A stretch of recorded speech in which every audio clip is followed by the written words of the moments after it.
Hello, नमस्कार। मेरा नाम है सुनील गुणपाल और ये है अपनी कक्षा 10 स्पेशल आग लगा दे सीरीज। ठीक है, और हम इसी के अंदर सीखेंगे कि 100 में से 100 मार्क्स कैसे आप हासिल करें। ठीक है, तो देखिए ये अपनी जो आरबीएससी की है ना, उसकी गाइड के अंदर तो मिलेगा आपको प्रश्नावली 3 नंबर, और जो अपना नया सिलेबस है एनसीईआरटी का, उसके अंदर मिलेगी आपको प्रश्नावली 2। इसका नाम होगा बहुपद, बहुपद पॉलिनोमियल्स। ठीक है ना, पॉलिनोमियल्स बोलेंगे। ठीक है, और देखिए बहुपद कहते हैं किससे, पहले बहुत यही जाने बहुपद क्या होते हैं। इससे पहले हम पढ़ेंगे कि चर क्या कहते हैं, चर चर किसे कहते हैं, चर या फिर बीज किसे कहते हैं। ठीक है ना, तो अंग्रेजी वर्णमाला के कुछ अक्षरों को जैसे उनका मान कुछ भी हो सकता है। ठीक है ना, अज्ञात राशियों को क्या कहेंगे, चर कहेंगे। ठीक है ना, चर क्या होती है, अज्ञात राशि, अज्ञात राशियों को चर या बीज कहेंगे। ठीक है, क्या कहेंगे, अज्ञात राशियों जिनका हमें मान ज्ञात करना है। जैसे क्या लिखते हैं, जैसे होता है अपने पास कुछ भी, जैसे अक्ष वाई जेड ए बी या सी, या फिर इनमें से कोई अंग्रेजी वर्णमाला कोई अक्षर देते अपने को, उनका मान ज्ञात करना हो तो वो क्या होगा, चर होगा या फिर बीज होगा। ठीक है ना, ये तो ठीक है। अब बीज ये व्यंजक कैसे बनते हैं। ठीक है ना, ये बीज होगा, बीज ये व्यंजक, बीज ये व्यंजक, बीज या व्यंजक बनाने के लिए क्या होता है, एक बीज है ना अपनी 4 मूलभूत संक्रियाएं जैसे योग, घटाव, गुणा और भाग द्वारा यदि संयोजित होकर कुछ पद या फिर योग करे तो हमें जो चीज प्राप्त होगी इसे क्या कहेंगे, बीज या व्यंजक कहेंगे। ठीक है ना, यदि कोई बीज अपनी मूलभूत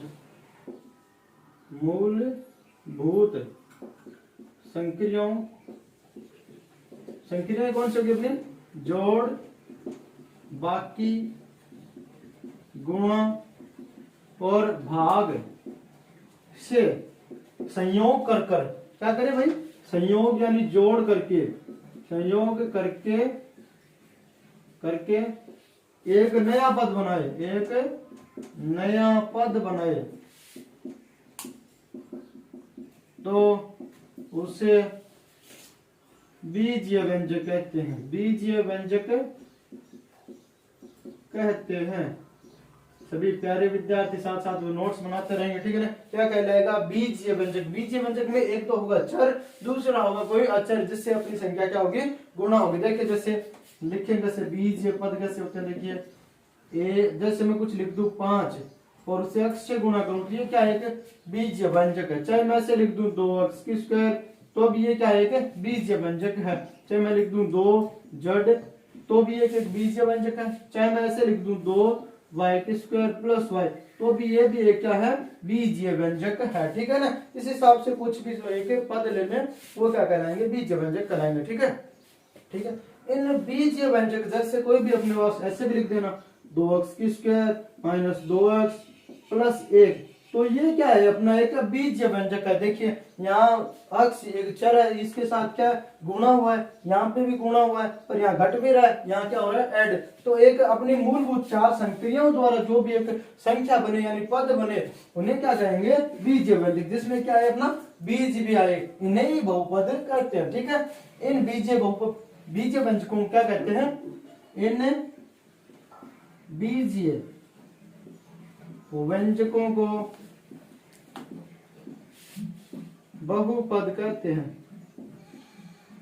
क्या कहेंगे भाई, बहुपद कहेंगे। शर्त भी लागू होती है बहुपद बनने के लिए। क्या, बहुपद कैसे होते हैं, देखिए भाई शर्त क्या होती है इसके लिए, शर्त लिख लेते हैं भैया, शर्त ये होती है ना, शर्त। ठीक है ना, तो शर्त 1 नंबर होती है, बहुपद की घात हमेशा धनात्मक होती है। ठीक है ना, क्या होती है, बहुपद की घात धनात्मक होती है,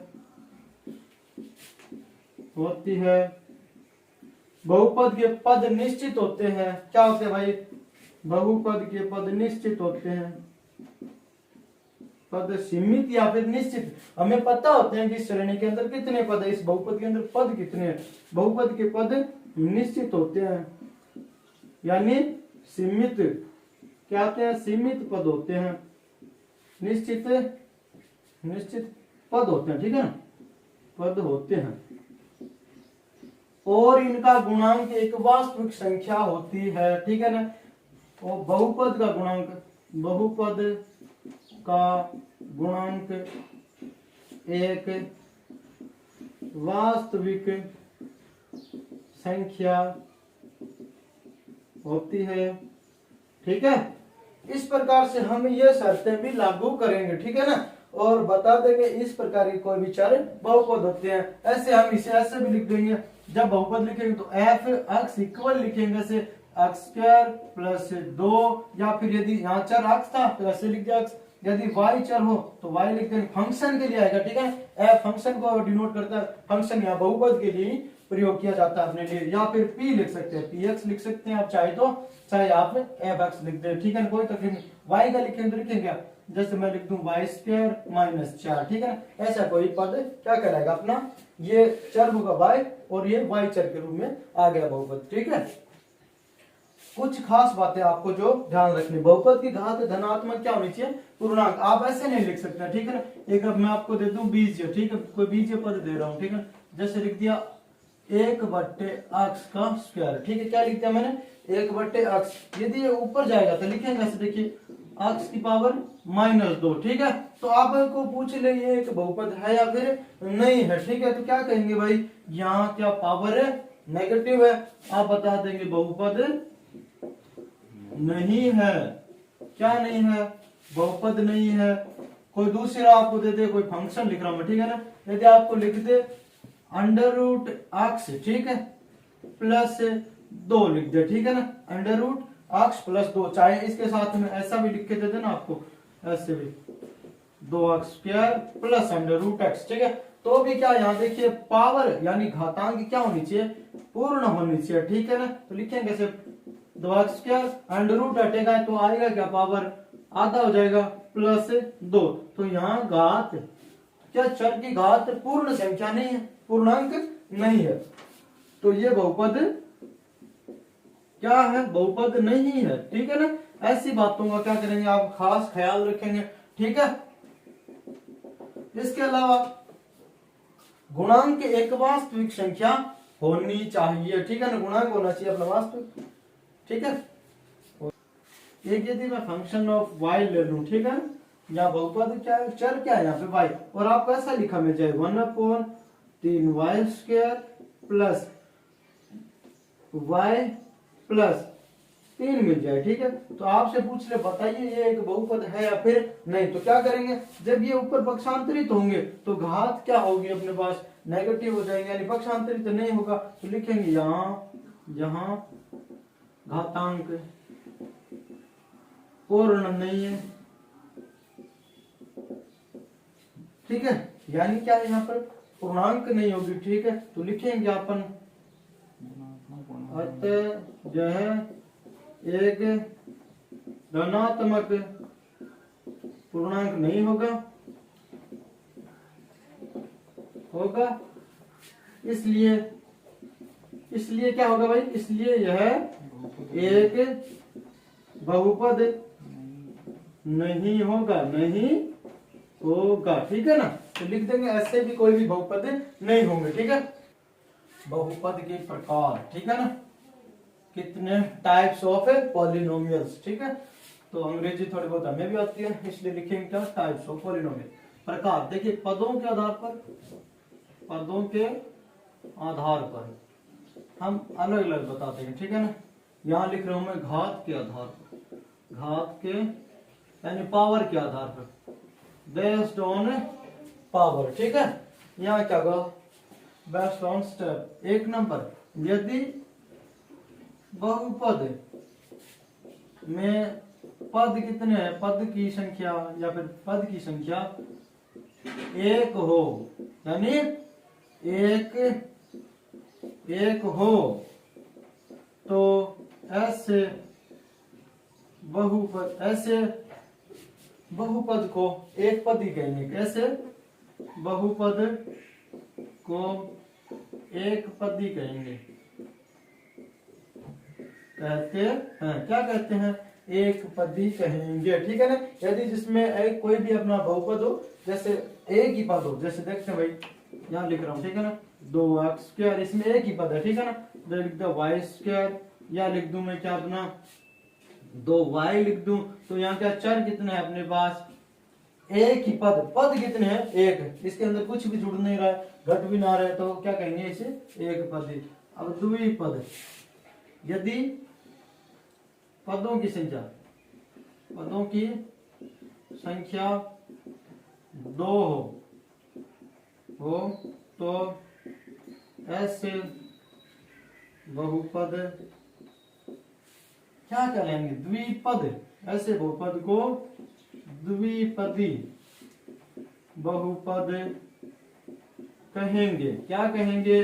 द्विपदी बहुपद। जैसे क्या लिखेंगे अपन? देखिए 2y² प्लस 2y, चाहे कुछ भी गुणांक ले सकते हैं, ठीक है। मैं लिख रहा हूँ बस ओनली 3x² माइनस 3x, चाहे तो आप लिख दे 2x² प्लस 2 लिख दे, ठीक है ना। इस हिसाब से जितने भी आएंगे वो क्या कहेंगे?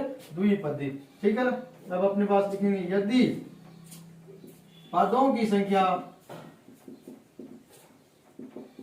3 कितनी हो? 3 हो तो ऐसे बहुपद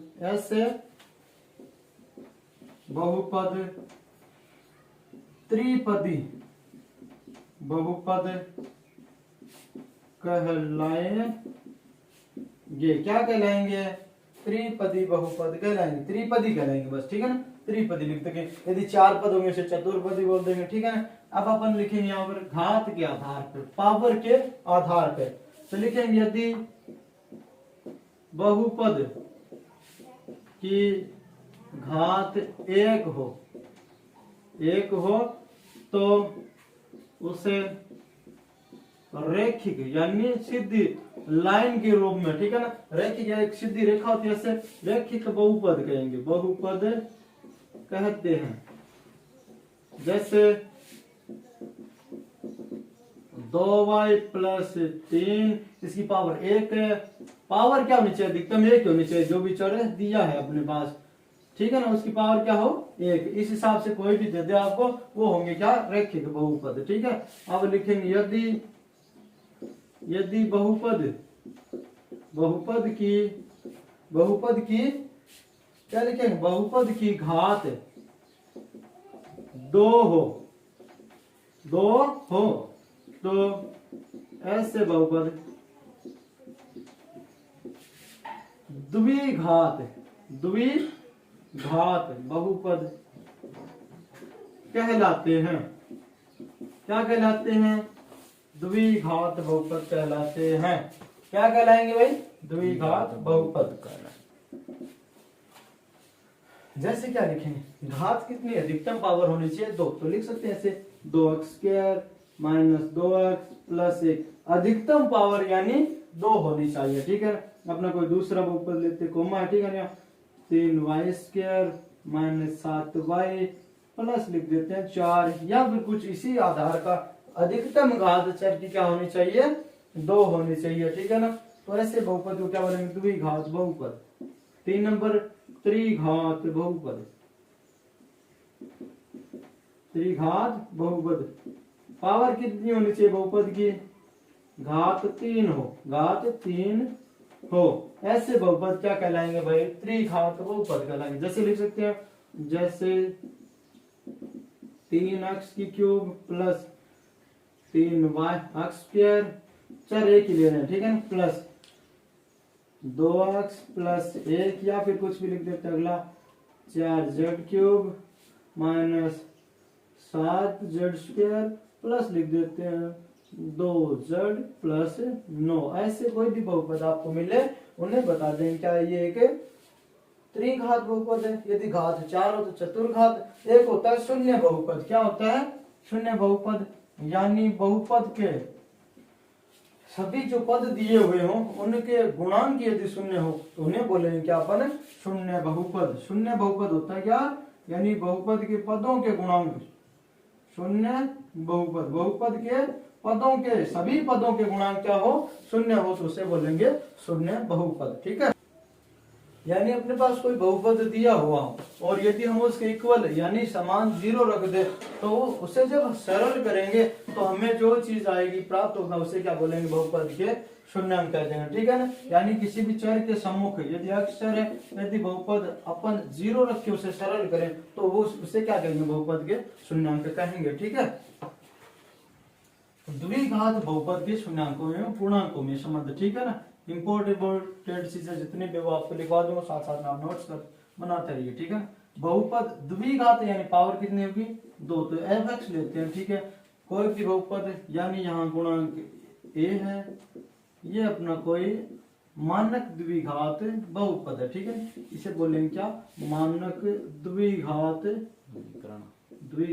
बहुपद बोल सकते हैं। ठीक है ना, या फिर समीकरण कहते हैं। ठीक है, बहुपद है इसलिए बहुपद कहेंगे। ठीक है, यहाँ इक्वल 0 कर देंगे, समीकरण के रूप में आ जाएगा। ठीक है, या फिर बहुपद लिखे तो उचित रहेगा, लेकिन बहुपद।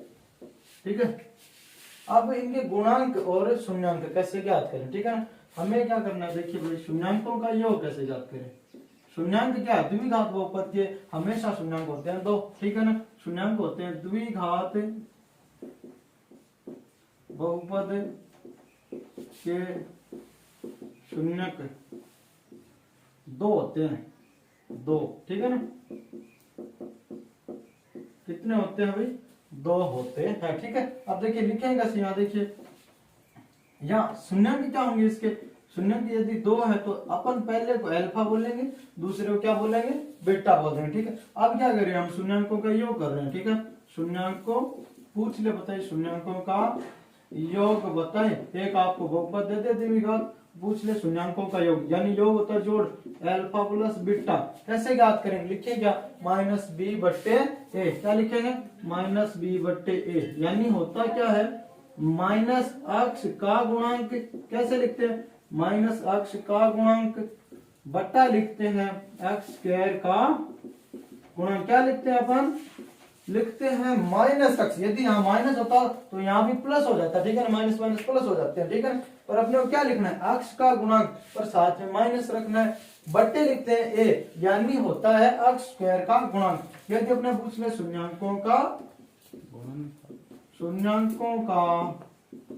गुणनफल, गुणनफल लिखते हैं अल्फा डॉट बीटा इक्वल क्या होता है, c/a, यानी होता है अक्षर पद यानी कांस्टेंट, बट्टे लिखते हैं x² का गुणांक।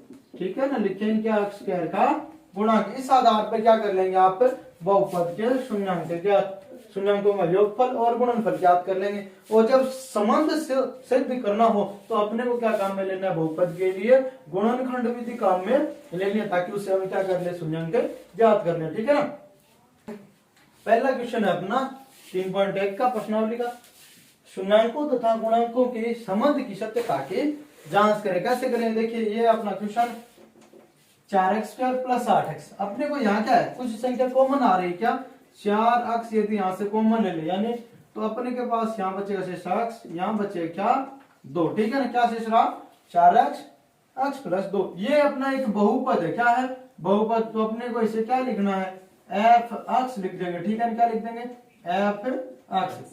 शून्यांक ज्ञात करने हैं तो f(x) इक्वल क्या होगा भाई, शून्यांक के लिए लिखते क्या है, शून्यांकों के लिए लिखते हैं, शून्यांकों के लिए f(x) इज इक्वल 0 होता है। ठीक है ना, क्या होता है, f(x) इज इक्वल 0 होगा। ठीक है, तो लिखेंगे कैसे, देखिए यहाँ पे 0 लिखेंगे तो लिखेंगे शेष रहेगा 4x x + 2 इक्वल क्या होगा 0। ठीक है, एक बार पहली बार तो इसे लेना है, इसके इक्वल क्या कर देना है 0, फिर इसके बराबर क्या करना है 0। तो लिखेंगे कैसे, 4x बराबर होगा 0 और लिखेंगे x + 2 बराबर होगा 0।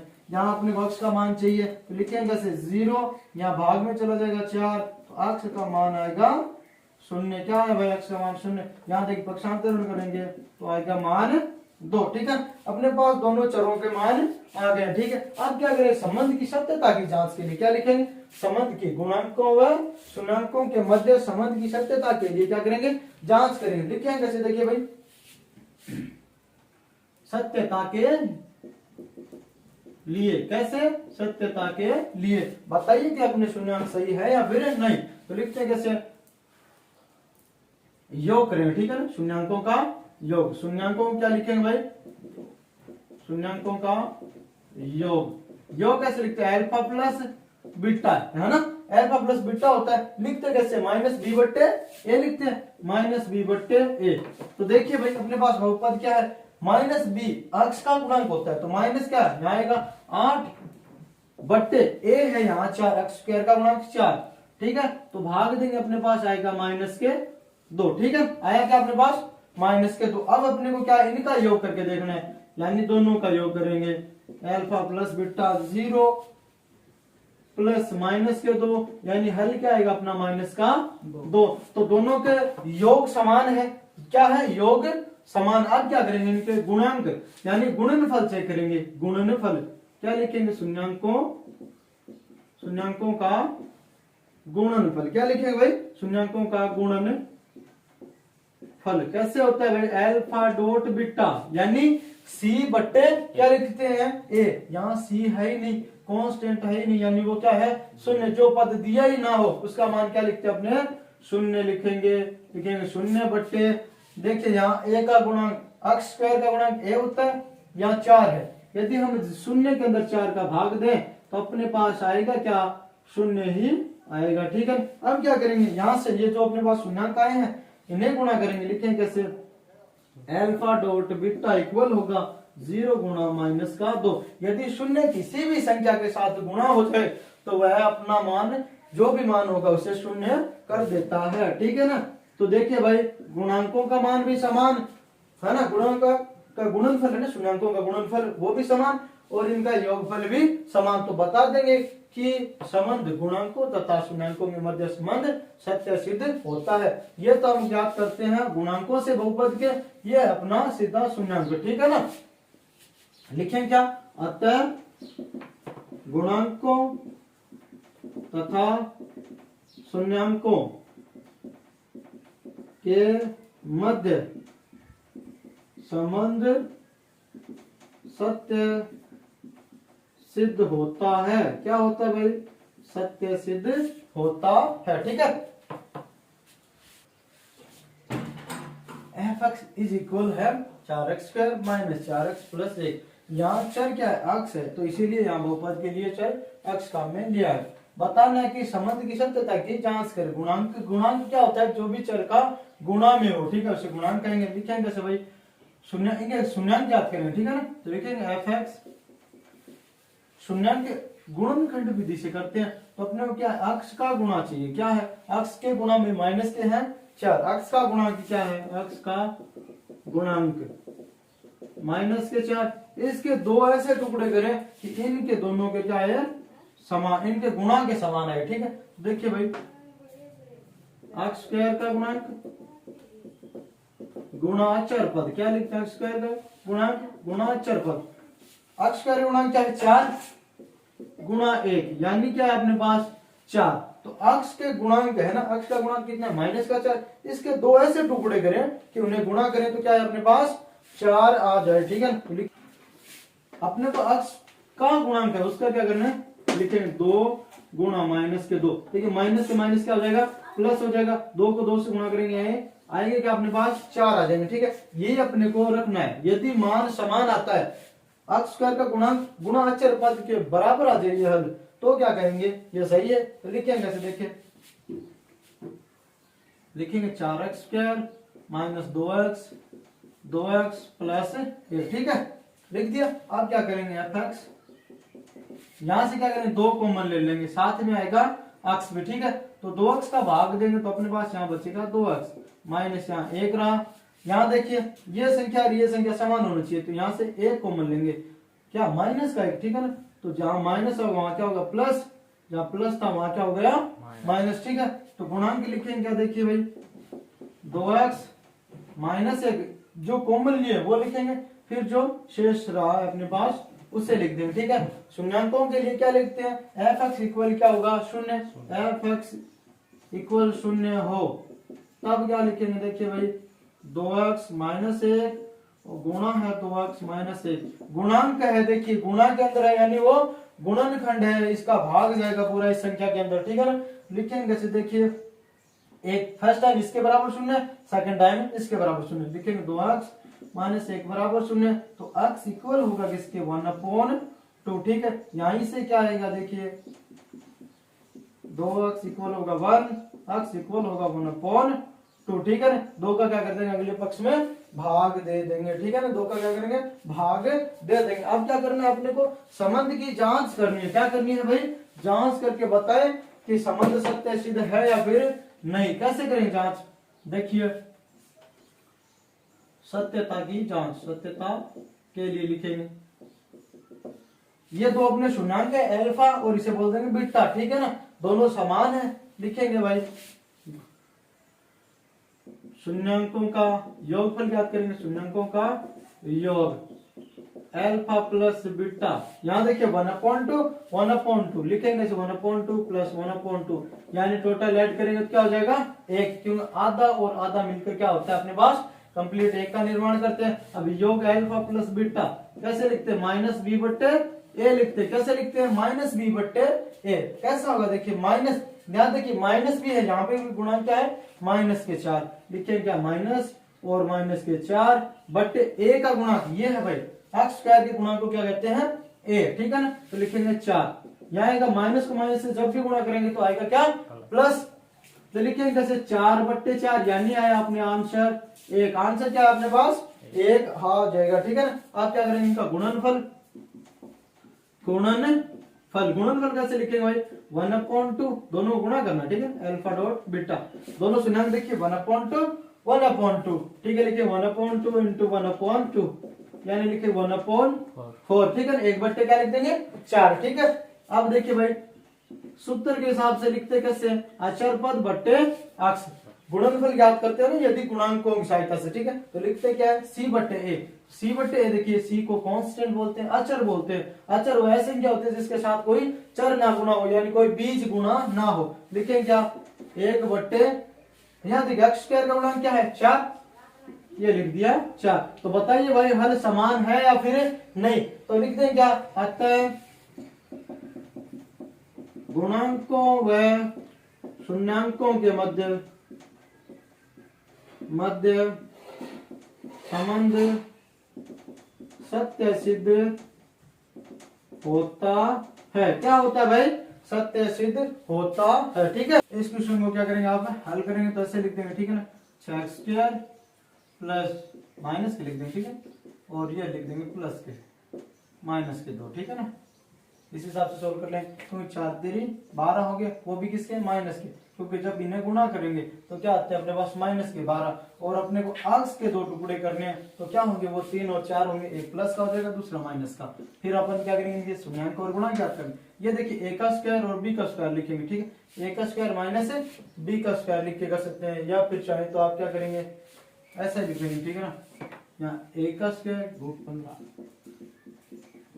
ऐसा लिखेंगे, ठीक है ना, a plus B a minus B, ठीक है। अब ये देखिए 6 नंबर वही क्वेश्चन, फिर 12 है, क्या अपने पास 12 है, तो फिर अपने को क्या लेंगे हल, ये लेंगे, लिखेंगे से 3x² प्लस या माइनस के लेंगे या माइनस के 4x प्लस के 3x माइनस 4, ठीक है ना। इस हिसाब से आप इसे सोल्व कर लें। मैं क्वेश्चन नंबर आपको बताऊंगा 5, ठीक है ना। लिखा क्या x² √3 प्लस 1x प्लस √3, ठीक है। इसे सरल करेंगे कैसे, देखिए भाई f(x) इक्वल है, इसे सरल करेंगे, ठीक है। क्या करेंगे पहले स्टार्टिंग में क्या कर लेंगे सरल करेंगे, लिखेंगे कैसे, देखिए यहाँ लिखेंगे f(x) इक्वल होगा x², ये अक्ष इससे गुणा करेंगे तो माइनस के क्या है √3x, ये माइनस है, ये प्लस, माइनस प्लस क्या होगा माइनस, एक अक्ष से गुणा अक्ष प्लस √3 आ जाएगा, ठीक है। अपने को यहाँ से क्या करेंगे अक्ष कॉमन लेंगे, लिखेंगे अक्ष कॉमन लिया तो अक्ष यहाँ बचा, यहाँ क्या √3 शेष रहेगा, ठीक है। यहाँ देखिए माइनस 1 कॉमन लेंगे ताकि ये संख्या बन जाए, तो अक्ष माइनस का तो ये प्लस का हो गया, या प्लस है तो क्या हो जाएगा माइनस हो जाएगा, क्या होगा माइनस हो जाएगा, ठीक है ना। अब लिखेंगे देखिए f(x) इक्वल होगा, जो कॉमन लिया वो लिखेंगे और जो गुणनखंड बचा है शेष, ठीक है ना, वो लिख दिया। अब क्या करेंगे शून्य के लिए, तो यदि एफ एक्स इक्वल क्या हो गई शून्य हो, एफ एक्स इक्वल तब क्या लिखेंगे, देखिए लिखेंगे एक्स माइनस एक, एक्स माइनस अंडर रूट तीन बराबर क्या लिख देंगे शून्य लिख देंगे, ठीक है ना। क्या लिखेंगे भाई एक्स माइनस एक और एक्स माइनस अंडर रूट तीन लिखेंगे। देखिए भाई फर्स्ट टाइम इसके इक्वल क्या लिखेंगे शून्य, सेकंड टाइम इसके बराबर क्या लिख देंगे शून्य लिख देंगे, ठीक है। तो लिखेंगे एक्स का पक्षांतरण, इसका पक्षांतरण आगे की ओर करें तो लिखेंगे एक, ठीक है। यहाँ देखिए लिखेंगे एक्स इक्वल होगा अंडर रूट तीन, ठीक है ना। क्या होगा अंडर रूट तीन। कुछ भी सीखने के लिए आपको टॉपर नहीं होना, ठीक है ना। ये नहीं आपको कहेंगे भाई मैं तो क्लास का टॉपर नहीं हूँ, है ना, ये मुझे नहीं आता। ऐसा जब भी विद्यार्थी सोचता है तो अपनी नींव क्या है खुद ही कमजोर करने लग जाता है। इससे अच्छा है कि आप प्रैक्टिस करते रहिए, एक दिन आप जरूर अपने क्षेत्र के अंदर क्या हो जाएंगे अच्छे होंगे। लिखेंगे कैसे, देखिए अपन शून्याङ्क ज्ञात कर लिए, शून्याङ्क क्या कर लिया अपने ज्ञात कर लिया। अब क्या करेंगे अपने सूत्र है गुणांकों की सहायता से क्या है शून्याङ्कों को संबंध सत्य करेंगे, ठीक है। लिखेंगे भाई सत्यता के लिए, सत्यता के लिए कैसे भाई शून्याङ्कों का योग, यह करते किस हिसाब से गुणांकों की सहायता से, ठीक है ना। गुणांकों की सहायता, गुणांक क्या होते हैं जो चर के साथ गुणा हो, या फिर देखिए भाई लिखते क्या है योग करें माइनस के बी बट्टे ए लिखते हैं, माइनस के बी बट्टे ए। देखिए क्या है यहाँ अंडर रूट तीन, लिखिए क्या लिखेंगे माइनस, और ये अंदर वाली संख्या क्या है भाई ये भी माइनस की दी है, ठीक है। तो लिखेंगे देखिए ऐसे लिख देंगे, या नीचे लिख रहा हूँ, ठीक है। माइनस अपने स्थान पर और माइनस ये लिखा है अंडर रूट तीन प्लस एक बट्टे, देखिए अक्ष का गुणांक ए होता है, यहाँ एक का यदि भाग देंगे तो वही संख्या शेष आएगी, माइनस को माइनस से गुणा करेंगे प्लस आ जाएगा, ठीक है ना। अपने पास योगफल क्या है अंडर रूट तीन प्लस एक। अब क्या करें हम योग सीधा ही करेंगे, शून्याङ्कों का योग करेंगे alpha dot beta, alpha plus beta, है ना। तो ये शून्याङ्क एक और ये है अंडर रूट तीन, तो जोड़ेंगे तो आएगा क्या अंडर रूट तीन प्लस एक हमें लिख देंगे, ठीक है। हो गया अपना योग हो गया। आप क्या करेंगे इनका गुणनफल, शून्याङ्कों का गुणनफल alpha dot beta, alpha dot क्या लिखेंगे बीटा, कैसे लिखेंगे देखिए भाई सी बट्टे ए लिखते हैं, कैसे लिखते हैं सी बट्टे ए, यानी अचर पद बट्टे अक्ष का गुणांक, अक्ष स्क्वायर का गुणांक। अचर पद क्या है अंडर रूट तीन, तो लिखेंगे कैसे alpha dot beta equal under root तीन बट्टा अक्ष स्क्वायर का गुणांक एक है, यदि भाग देंगे तो अपने पास क्या आएगा अंडर रूट तीन ही आएगा। अब देखो भाई शून्याङ्कों की सहायता से लिखेंगे अल्फा डॉट बीटा यानी अंडर रूट तीन गुणा एक, यानी हल क्या है अपना अंडर रूट तीन आया, हल क्या है अपना अंडर रूट तीन आया। यही क्या करना था अपने को सिद्ध करना था, लिख देंगे अतः गुणांकों व शून्याङ्कों के मध्य संबंध सत्य सिद्ध होता है, ठीक है ना। क्या होगा सत्य सिद्ध होता है, ठीक है।